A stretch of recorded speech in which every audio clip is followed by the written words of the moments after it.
Hello बच्चों। हमारा प्रश्न दिया हुआ है चतुष्फलकीय संरचना वाली स्पीसीज है PdCl4 2- NiCN4 2- PdCN4 2- और NiCl4 2-। चलिए पहले प्रश्न को सुधार करते हैं। प्रश्न में यहाँ पर दिया हुआ है Ni, ठीक है, CN4 2-। यहाँ पे दिया हुआ है PdCN, ठीक है, और यहाँ पर है Ni, ठीक है, Cl4 2-। ओके, एक बार फिर से यहाँ पे लिख लेते हैं NiCl4 2-, और यहाँ पर भी दिया हुआ है NiCN4 2-। ओके, तो चलिए समझते हैं इस प्रश्न की मुख्य अवधारणा को। मुख्य अवधारणा में हमें क्या समझना है? मुख्य अवधारणा में पहले हम लोग को जानना है कि चतुष्फलकीय संरचना देता कौन है। चतुष्फलकीय संरचना वो देगा जिसकी चतुष्फलकीय संरचना वो देगा जो sp3 हाइब्रिडाइजेशन रखता है, ठीक है, जो क्या रखता है, sp3 संकरण रखता है। ठीक है, तो अब यहाँ पे हमें क्या ज्ञात करना होगा, संकरण ज्ञात करना होगा, और संकरण ज्ञात करने के लिए हमें ऑक्सीकरण संख्या जाननी होगी। ठीक है, ऑक्सीकरण संख्या, ठीक है। तो चलिए एक एक करके स्टार्ट करते हैं। तो अगर पहले की बात करें तो PdCl4 2-, तो यहाँ पर पीडी का ऑक्सीडेशन नंबर X-1 × 4, क्लोरीन का -1 होता है, इन सभी का योग -2 होना चाहिए। X-4 = -2, एक्स का वैल्यू यहाँ पे कितना आ रहा है, +2। तो यहाँ पर पीडी जो है ये Pd2+ के फॉर्म में आ रहा है। क्योंकि पीडी का परमाणु संख्या 46, तो इसके पास इलेक्ट्रॉन जो होंगे 46, उसमें से 2 इलेक्ट्रॉन खो दिया है, तो इसके पास 44 इलेक्ट्रॉन है। 44 इलेक्ट्रॉन को रखने के लिए जो हमारा पास होगा, क्रिप्टन 36 इलेक्ट्रॉन, और फिर हो जाएगा 4d8। 8 इलेक्ट्रॉन को वो किस प्रकार से रखते हैं हमारे, ये हमारा 8 इलेक्ट्रॉन को रखने का तरीका हो गया।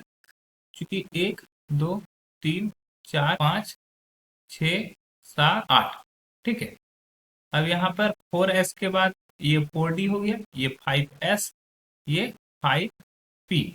ओके, क्योंकि यहाँ पर Cl एक प्रबल लिगेंड की तरह कार्य करेगा, तो यह यहाँ से इस प्रकार से युग्मित करेगा। युग्मित करने के फलस्वरूप ये हो जाएगा ये 4, और ये भी 4, और यहाँ पर इस तरह से ये इस तरह से 4 इलेक्ट्रॉन रखाएंगे। तो ये 4 लिगेंड्स भरा है जिसके लिए DsP2 संकरण होगा। तो अगर बात करो यहाँ पे PdCl की, तो Cl इसको प्रबल लिगेंड नहीं है, ये दुर्बल लिगेंड है, लेकिन फिर भी यहाँ पे पेयरिंग होता है। इसका रीजन ये है कि पीडी के पास जो जेड इफेक्ट होता है वो बहुत अधिक होता है, तो वो किसी भी प्रबल लिगेंड या दुर्बल लिगेंड को रखे, वो अपने आप डी जो ऑर्बिटल होता है वो अपना पेयरिंग स्टार्ट कर देता है। तो ये DsP3 जो DsP2 अगर संकलन बनाता है तो वो ये वर्ग समतली आकार का ये बनाएगा। अगर हम लोग बात करते हैं NiCN4 2-, तो यहाँ पे भी Ni का जो ऑक्सीकरण संख्या निकलेगा वो +2 निकलेगा। और Ni जब +2 देखते हैं तो Ni निकेल, जैसे निकेल के पास 28 इलेक्ट्रॉन है, ठीक है, लेकिन Na2+ के पास 26 इलेक्ट्रॉन। 26 इलेक्ट्रॉन को क्या करेगा, ये आर्गन और 3d8 में विभक्त करेगा। चूंकि यहाँ पे Cn क्या है, स्ट्रॉन्ग लिगेंड है, स्ट्रॉन्ग लिगेंड है, तो ये 8 इलेक्ट्रॉन को भी क्या करेगा, पेयर में कर देगा। ये 8 इलेक्ट्रॉन कुछ इस प्रकार से रखेंगे, और ये 3d के बाद 4s और ये 4p होता है। तो ये हमारा पर जो लिगेंड्स रखाएगा वो कुछ इस प्रकार से लिखाएगा जो DsP2 के फॉर्म में रहेगा। ये भी वर्ग समतली हो गया। अब तीसरे की बात करें PdCN, PdCN4 2-, तो यहाँ पे Pd2+ के फॉर्म में आएगा, सेम इसी की तरह जैसा कि ये 44 इलेक्ट्रॉन है, तो यहाँ पर क्या हो जाएगा, ये क्रिप्टन हो जाएगा, और ये 4d8 हो जाएगा। और 4d8 जैसे ही होगा तो डी कक्षक यहाँ पर क्या है, क्योंकि ये संक्रमण धातु है, जेड इफेक्ट इसका बहुत अधिक होता है, तो ये पहले से ही क्या करता है, युग्मन होना शुरू हो जाता है। तो ये खाली हो जाएगा, एस खाली हो जाता है, और पी का ये बॉन्ड खाली हो जाता है। ये भी किस प्रकार का हाइब्रिडाइजेशन दिखा रहा है, DsP2, ये भी वर्ग समतली हो गया। और आखिरी है NiCl4 2-, तो Cl क्या है, वीक लिगेंड्स है, तो Ni का यहाँ पे निकालेंगे तो Na2+ निकलेगा, जो कि आर्गन और 3d8 होता है, और 3D8 जब होगा तो 8 इलेक्ट्रॉन कुछ इस प्रकार से रहेंगे, 1 2 3 4 5 6 7, और यहाँ पर 8 होगा।